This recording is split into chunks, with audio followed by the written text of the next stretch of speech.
தேவ சமூகத்திலே கர்த்தருடைய வார்த்தைகளை நாம் கேட்போம்.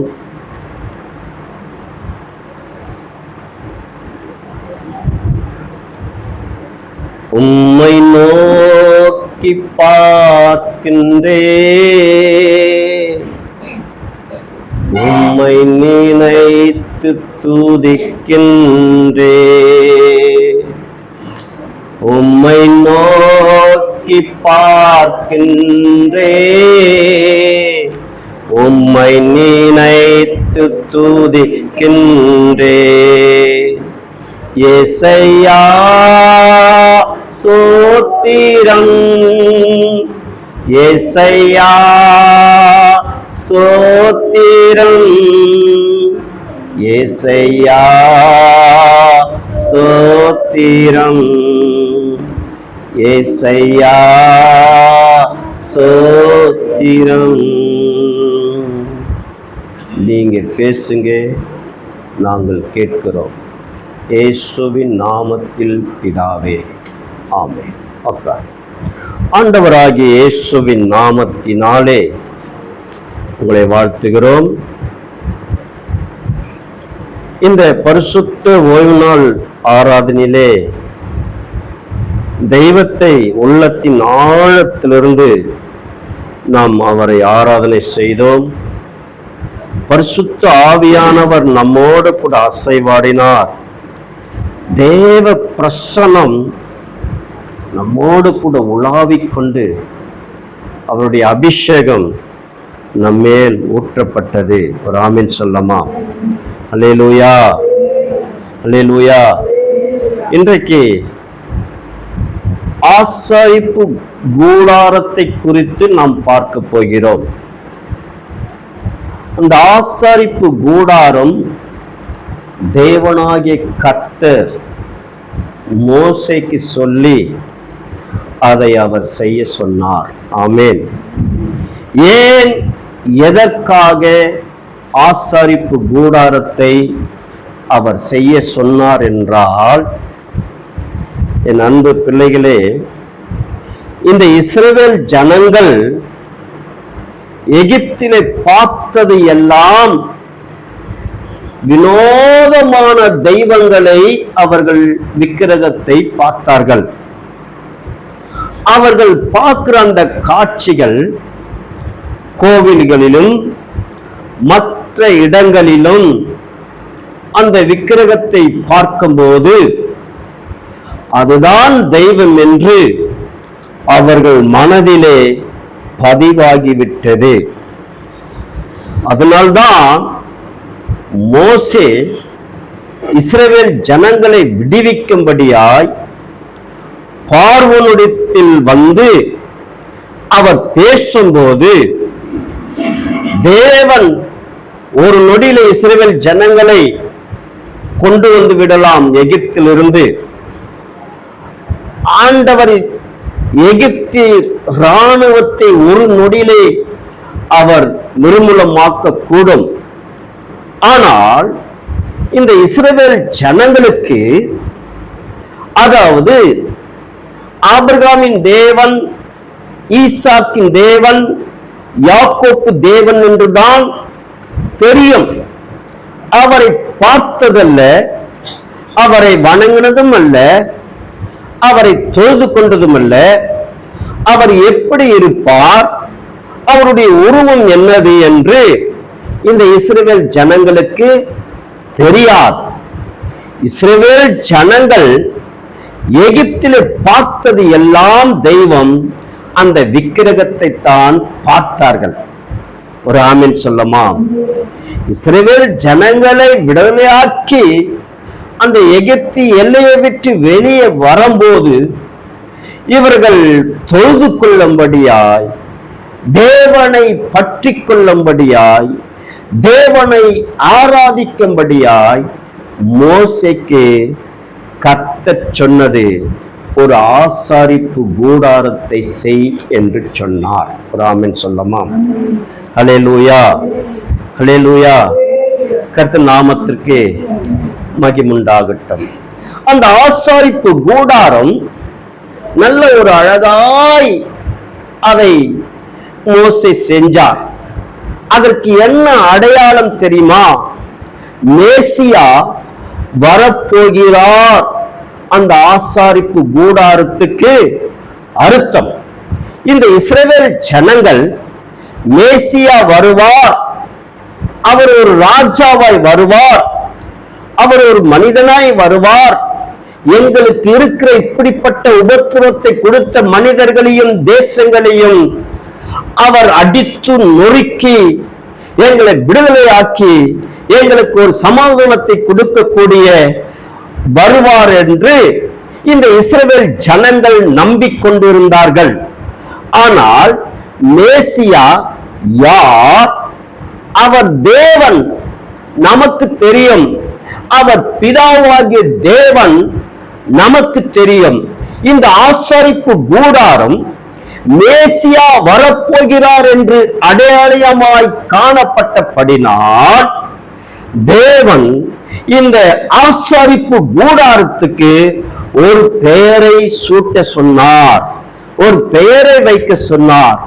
அதற்கு அந்த ஆசரிப்பு கூடாரத்துக்கு என்ன பெயர் என்று சொன்னால் மிஸ்கான் என்று பெயர். அந்த மிஸ்கான் என்ற பெயருக்கு அர்த்தம் என்னவென்றால் தேவன் நம்மோடு கூட அசைவாடி கொண்டு இருக்கிறார் என்று அர்த்தம். ஒரு ஆமென் சொல்லமா?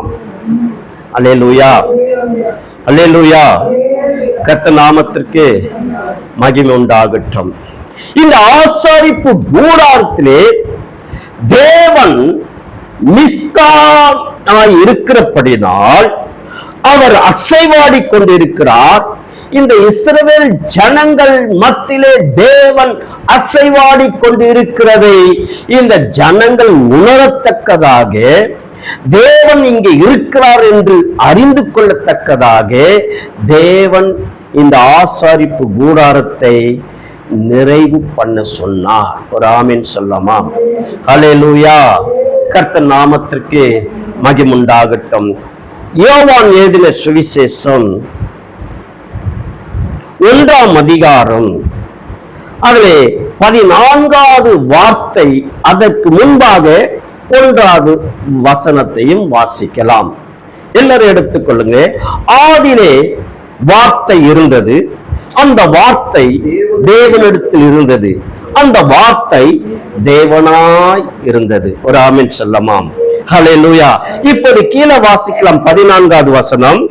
அந்த வார்த்தை மாம்சமாகி கிருபையினாலும் சத்தியத்தினாலும் நிறைந்தவராய் நமக்குள்ளே வாசம் பண்ணினார். ஒரு ஆமென் சொல்லுங்க. ஹல்லேலூயா சொல்லமாம்? ஹல்லேலூயா. நமக்குள்ளே அவர் வாசம் பண்ணினார். இஸ்ரவேல் ஜனங்களுக்குள்ளே அவர் வாசம் பண்ணினார். ஒரு ஆமென் சொல்லமாம்? ஹல்லேலூயா. கர்த்தர் நாமத்திற்கு மகிமை உண்டாகட்டும். என் அன்பு பிள்ளைகளே, இந்த இஸ்ரவேல் ஜனங்கள் தேவனை அறிந்து கொள்ளும்படியாய் இப்படிப்பட்ட ஒரு அழகான அந்த ஆசாரிப்பு கூடாரத்தை நிறைவு செய்து மேசியாவுக்கு அடையாளமாக அந்த ஆசாரிப்பு கூடாரத்துக்கு மிஸ்கான் என்று பெயரை சூட்டும்படியாய் அந்த பெயர் நம்மோடு கூட அவர் அசைவாடி கொண்டு இருக்கிறபடினால் இந்த இஸ்ரவேல் ஜனங்களை தெய்வத்தை தொழுது கொள்ளும்படியாய் கர்த்தர் செய்தார். ஒரு ஆமென் சொல்லமா? அல்லேலூயா. கர்த்தர் நாமத்திற்கு மகிமை உண்டாகட்டும். 14வது அதிகாரம் 6வது வசனம், யோவான்ல 14:6வது வசனத்தை நாம் வாசிக்கலாம். கர்த்தர் நாமத்திற்கு மகிமை உண்டாகட்டும். என் அன்பு பிள்ளைகளே, இதுல என்ன சொல்லப்படுகிறது என்று பாருங்க. அழகாய் சொல்லப்படுகிறது. வாசிக்கலாமா? நன்றாக கவனிக்கணும். அதற்கு இயேசு, நானே வழியும் சத்தியமும் ஜீவனுமாய் இருக்கிறேன், என்னை அல்லாமல் ஒருவனும் பிதாவினிடத்தில் வரான். ஒரு ஆமென் சொல்லமா? நானே வழி, நானே சத்தியம், நானே ஜீவனுமாய் இருக்கிறேன். இந்த வார்த்தை தமிழ்ல எப்படி சொல்லப்படுகிறது, இங்கிலீஷ்ல எப்படி சொல்லப்படுகிறது சொல்லுப்பா? I am the way, truth life. ஒரு ஆமென் சொல்லலாமா? இங்கிலீஷ்ல எப்படி சொல்லப்படுகிறது?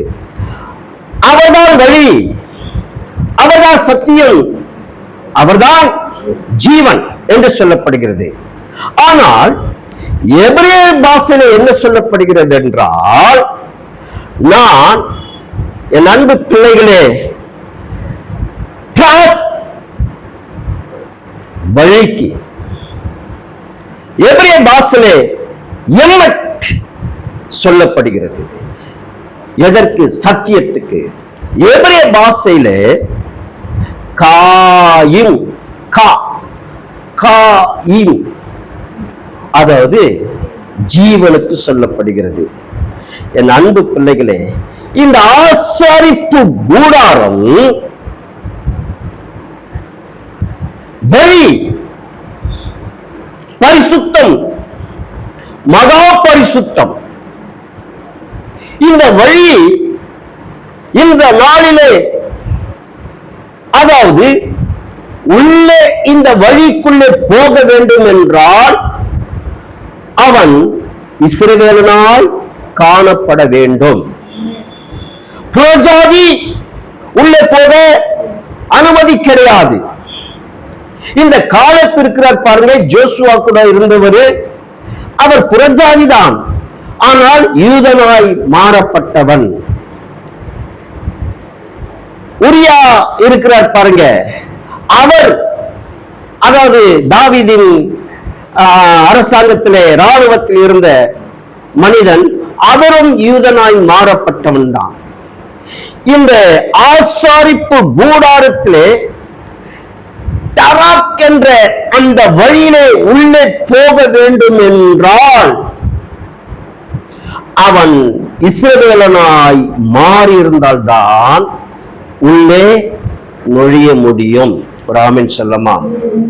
இயேசு கிறிஸ்து நானே வழி, இந்த வழியை எந்த மனிதன் ஏற்றுக்கொள்ளுகிறானோ, நானே சத்தியம், இந்த பூமியில் இருக்கிற எல்லா ஜனங்களும் இந்த சத்தியத்தை ஏற்றுக்கொண்டால், நானே ஜீவனமாய் இருக்கிறேன், இந்த ஜீவனை ஏற்றுக்கொள்ளுகிற மனிதன், ஒரு ஆமென் சொல்லமா?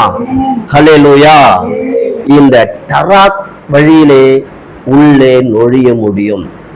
ஆனால் பரிசுத்த ஸ்தலத்துக்குள்ளே உள்ளே போக முடியாது. நன்றாக கவனிக்கணும்.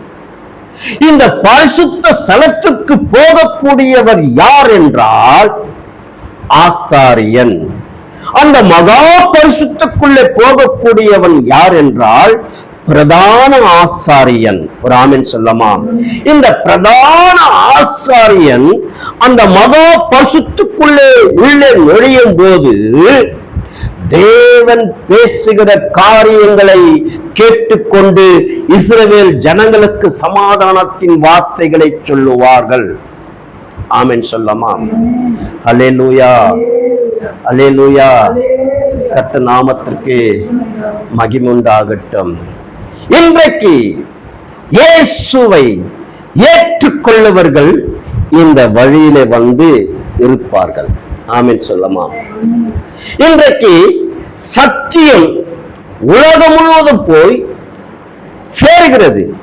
இந்த சத்தியத்தை கேட்கிற ஜனங்கள் இயேசுவை ஏற்றுக்கொண்டு, என் அன்பு பிள்ளைகளே, அவர் சொந்த இரட்சகராய் ஏற்றுக்கொண்டு இவர்கள் எல்லாரும் இந்த வழியிலே வாழ முடியும். ஆமென் சொல்லுங்க. அல்லேலூயா. இந்த ஆசாரிப்பு கூடாரத்தை காட்டுகிறேன் பாருங்க. அந்த பிரதான வழிக்குள்ளே உள்ளே நுழையலாம். ஒரு ஆமென் சொல்லுங்க. அல்லேலூயா.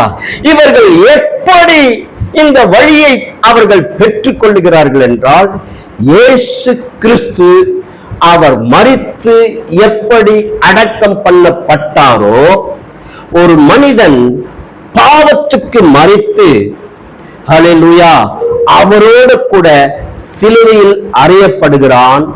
அவரோடு கூட மரித்த இடத்திலே அவன் அந்த தண்ணிலே புதைக்கப்படுகிறான். ஒரு ஆமென் சொல்லமா? அல்லேலூயா. இன்றைக்கு பல ஜாதியான் இயேசுவை ஏற்றுக்கொள்ளுகிறார்கள். ஆமென் சொல்லமா? ஹல்லேலூயா. கர்நாடகக்காரன், தெலுங்குக்காரன் ஒரு ஆமென் சொல்லமா? மலையாளத்துக்காரன், தமிழ்காரன், ஆங்கிலம், இந்தி, இப்படியாய் எல்லா ஜாதிக்காரனும் இயேசுவை ஏற்றுக்கொண்ட பிறகு அவனுக்கு பிதா, குமாரன், பரிசுத்த ஆவி நாமத்தினாலே ஞானஸ்தானம் கொடுக்கும் போது அவனை இயேசுவை அறியப்பட்ட சிலுவையிலே அறிந்து தேவன் இயேசுவை எப்படி அவரை அடக்கம் பண்ணினார், அதே போல அந்த தண்ணீரிலே அடக்கம் பண்ணுகிறோம். ஒரு ஆமீன் சொல்லமா? அல்லேலூயா. அதுக்கப்புறம் தோன்றினால் நாற்றடிக்கும். அவன் மறுபடியும் எழுந்திருக்கும் போது ஒரு புதிய மனிதனாய் எழுந்திருக்கிறான். அல்லேலூயா. ரோமர் 6வது அதிகாரத்திலே பார்க்கும்போது அவ்வளவு ஒரு அழகான வார்த்தை அப்போஸ்தலனாகிய பவுல் எழுதியிருக்கிறார். ஒரு ஆமென் சொல்லமா? அல்லேலூயா. அதுல ஒரு சில வார்த்தைகளை மாத்திரம் வாசிக்கலாம். ரோமர் 6வது அதிகாரத்தை எடுத்துக்கொள்வோம். அவ்வளவு ஒரு அழகான வார்த்தை இதில் காணப்படுகிறது. அல்லேலூயா. கர்த்தர் நாமத்திற்கு மகிமை உண்டாகட்டும்.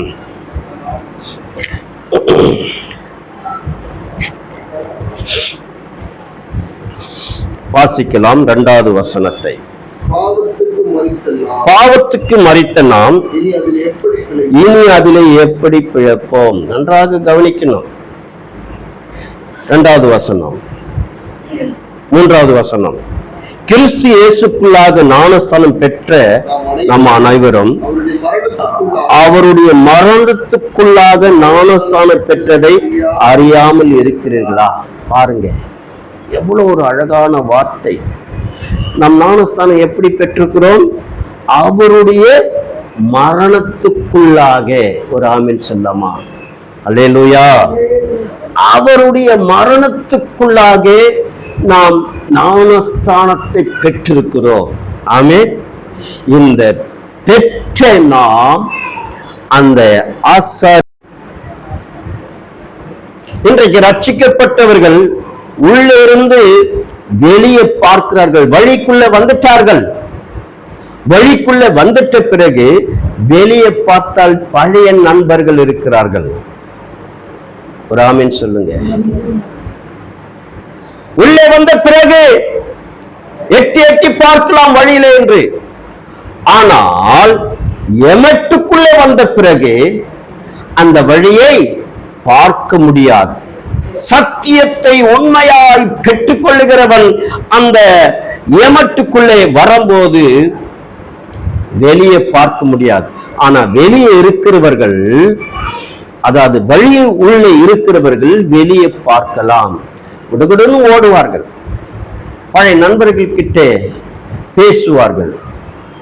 என்னடா நீ வேதம் ஆகிட்டியாமே, இனி நீ வரமாட்டியா என்று.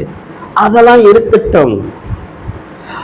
அதாவது திங்கட்கிழமையிலிருந்து சனிக்கிழமை வரையிலும் உலகத்தில் இருப்பார்கள். அந்த ஞாயிற்றுக்கிழமை ஆனால் உள்ளே பயபக்தியோடு கூட வந்துருவார்கள். புதிதாய் ரட்சிக்கப்பட்டவர்கள் தெய்வத்தை துதித்துக் கொண்டு பாடிக்கொண்டு ஆராதித்துக் கொண்டிருப்பார்கள். வேதத்தை வாசித்துக் கொண்டே இருப்பார்கள். ஒரு ஆமென் சொல்லமா? அந்த வழிக்குள்ளே வந்துட்ட பிறகு உலகத்தையும் கொஞ்சம் டச் பண்ணுவார்கள். ஞாயிற்றுக்கிழமானால் உள்ளேயும் அந்த வழிக்குள்ளே வந்துடுவார்கள். ஒரு ஆமென் சொல்லுங்க. என் அன்பு பிள்ளைகளே, இங்க ஒரு கூடாரம் போல நாம் இருக்கிறோம் என்றால் அங்க இருக்கிற ஜனங்கள் எழுந்து இங்க வெளியே போனால் எல்லாருடைய கண்களும் பார்க்கும். ஆனால் கிளைட்டன் வாசப்படியே இருக்கிறார். ஆனா அவர் போகிறதும் தெரியாது, வந்து உட்காரதும் தெரியாது. இப்படிதான் உலகத்திலே இயேசுவை ஏற்றுக்கொண்ட பிறகு, இந்த வழிக்குள்ளே வந்துட்ட பிறகு உலகத்திலும் இருக்கிறார்கள், இயேசு கிறிஸ்துவாகிய வழியிலும் இருக்கிறார்கள். ஒரு ஆமென் சொல்லமா? அல்லேலூயா. கர்த்தர் நாமத்திற்கு மகிமை உண்டாகட்டும். ஆனால் சத்தியம் அந்த சத்தியத்துக்குள்ளே வந்த பிறகு எப்படி வர முடியும்? கிறிஸ்தவன் அப்போஸ்தலனாகிய பேதுரு சொல்லுகிறார், நீங்க பரிசுத்த ஆசாரியர்களாய் இருக்கிறீர்கள். ஒரு ஆமென் சொல்லலாம். ஹல்லேலூயா. கர்த்தர் நாமத்திற்கு மகிமை உண்டாகட்டும். நீங்கள் பரிசுத்த ஆசாரியர்களாய் இருக்கிறபடினால் அந்த எமக்குள்ளே போகலாம், அந்த சத்தியத்திற்குள்ளே போகலாம். ஆனால் பரிசுத்த மகா பரிசுத்த ஸ்தலத்திற்குள்ளே போக முடியாது. என் அன்பு பிள்ளைகளே, அந்த மகா பரிசுத்த ஸ்தலத்துக்கு நீ போக வேண்டும் என்றால், என் அன்பு பிள்ளைகளே, ஆண்டவர் இயேசு இந்த பூமிக்கு வந்து சத்தியத்தை விதைத்து அநேக ஜாதிகளுக்கு அவர் வழியாய் இருந்து, சத்தியமாய் இருந்து, ஜீவனாய் இருந்து, அந்த ஜீவனையே அவர் நமக்கு கொடுத்தபடினால் தேவ ஆலயம் மேல இருந்து கீழ் வரையிலும் இரண்டாக கிழிக்கப்பட்டு இந்த மகா பரிசுத்த ஸ்தலமாகிய அந்த திரை இரண்டாக கிழிக்கப்பட்டபடினால் இயேசு கிறிஸ்துவின் மரணத்தின் நிமித்தம் ஆசாரிகளாய் இருக்கிற நாம் அந்த மகா பரிசுத்த ஸ்தலத்திற்குள்ளே உள்ளே நுழையக்கூடிய அந்த பரலோக பாக்கியத்தை தேவனாகிய கர்த்தர் நமக்கு கொடுத்திருக்கிறார். இன்றைக்கு ஒரு ஆமென் சொல்லலாமா? அல்லேலூயா. என் அன்பு பிள்ளைகளே, ஆண்டவர் இயேசு கிறிஸ்து இன்றைக்கு நமக்கு ஜீவனை கொடுத்தபடினால் வழியிலும் வரலாம், சத்தியத்திற்குள்ளும் வரலாம், அந்த பரிசுத்த ஸ்தலத்துக்குள் வரலாம். மகா பரிசுத்த ஸ்தலத்துக்கு அந்த திரையை இரண்டாக கிழித்து தேவனாகிய கர்த்தர் இயேசு அதை உள்ளே நுழையக்கூடிய பாக்கியத்தை இன்றைக்கு உங்களுக்கும் எனக்கும் கர்த்தர் கொடுத்திருக்கிறார். ஒரு ஆமென் சொல்லுங்க. ஹல்லேலூயா. கர்த்தர் நாமத்துக்கு மகிமை உண்டாகட்டும். என்றைக்கு நீ பாவத்துக்கு மறைத்து நீ நீதிக்கு எழும்புகிறாயோ, அன்றைக்கு நீ ஆவிக்குரிய இஸ்ரவேலனாய் மாறிவிட்டாய். அந்த பாக்கியத்தை தான் அந்த அந்த ஆசாரிப்பு கூடாரத்துக்குள்ளே மகா பரிசுத்த ஸ்தலத்துக்குள்ளே உள்ளே நுழையும்படியாய் கர்த்தர் இந்த புதிய ஏற்பாட்டின் காலத்திலே நீயும் ஆவிக்குரிய இஸ்ரவேலனாய் மாறுவதனாலே, இயேசு கிறிஸ்து தன் ஜீவனை கொடுத்ததினாலே, தேவாலயம் இரண்டாக கிழிந்ததினாலே, அந்த மகா பரிசுத்தக்குள்ளே இருக்கிற அந்த திரை இரண்டாக கிழிந்ததினாலே நீ ஆவிக்குரிய இஸ்ரவேலனாய் மாறி அந்த மகா பரிசுத்த ஸ்தலத்திற்குள்ளே உள்ளே நுழையக்கூடிய அந்த அதிகாரத்தை இயேசு கிறிஸ்து நமக்கு கொடுத்திருக்கிறார். ஒரு ஆமென் சொல்லுங்க. ஹல்லேலூயா.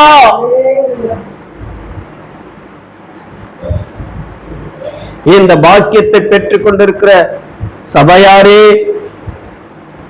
கடைசி காலமாயிருக்கிறபடினால் நாணமாயிருந்து உன் ஆவிக்குரிய ஜீவத்தை இன்றைக்கு சாத்தான் எந்த வகையிலும் தேடிக்கொண்டு வருவான். சத்தியம் மாறிவிட்டது, பொய் தீர்க்க தரிசனங்கள் வந்துவிட்டது. எங்க பார்த்தாலும் ஜனங்கள் ஓடிக்கொண்டிருக்கிறார்கள்.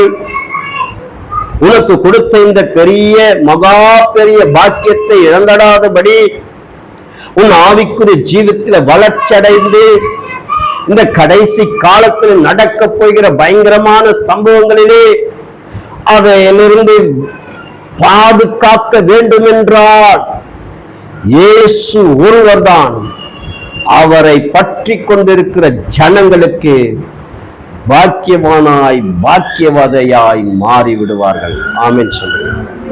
அல்லேலூயா. அந்த மகா பரிசுத்த ஸ்தலத்திற்குள்ளே உள்ளே நுழையக்கூடிய தகுதியை நீ என்றைக்கு ஞானஸ்தானை எடுத்து மறுபடியும் அந்த பாவத்திலிருந்து, அதாவது மரித்து இயேசு கிறிஸ்து எப்படி உயிர்த்தெழுந்தாரோ அவரோடு கூட நீங்களும் உயிர்த்தெழுந்து அந்த மகா பரிசுத்த ஸ்தலத்திற்கு ஒரு ஆவிக்குரிய இஸ்ரவேலனாய் உள்ளே போகலாம். அந்த அதிகாரத்தை நமக்கு கொடுத்திருக்கிறார். ஆமென். அல்லேலூயா, அல்லேலூயா. இஸ்ரவேல் ஜனங்களுக்கு இப்படிப்பட்ட ஒரு பாக்கியத்தை கர்த்தர் கொடுத்திருக்கிறார். ஆனால் அநேக ஜனங்கள், இஸ்ரவேல் ஜனங்கள், யூத ஜனங்கள் இதை இழந்து போயிருக்கிறார்கள். ஆமென். இன்றைக்கும் வேதம் சொல்லுகிறது, எருசலேமுக்காக ஜெபியுங்கள் என்று சொல்லப்படுகிறது. அவர் சொந்தத்திலே வந்தார், அவர் சொந்தமே அவரை நம்பவில்லை. ஆமென் சொல்லம்மா. அல்லேலூயா. இன்றைக்கு கடைசி காலமாய் இருக்கிறபடினால் உன்னை நீ காப்பாற்றிக்கொள். ஆமென். இதுதான் சொல்ல தெரியும். இதற்கு மேலே எப்படி சொல்லுகிறது என்று தெரியல. ஏன்னா வரப்போகிற காலங்கள் பயங்கரமான காலம். உனக்கு கொடுக்கப்பட்ட அந்த மகா பரிசுத்த ஸ்தலத்தை கடைசி வரைக்கும் பெற்றுக்கொண்டால் அந்த பரலோக பாக்கியத்தை நாம் நிச்சயம் பங்கு பெறுவோம். கர்த்தர் இந்த வார்த்தைகளை ஆசீர்வதிப்பாராக. ஆமென்.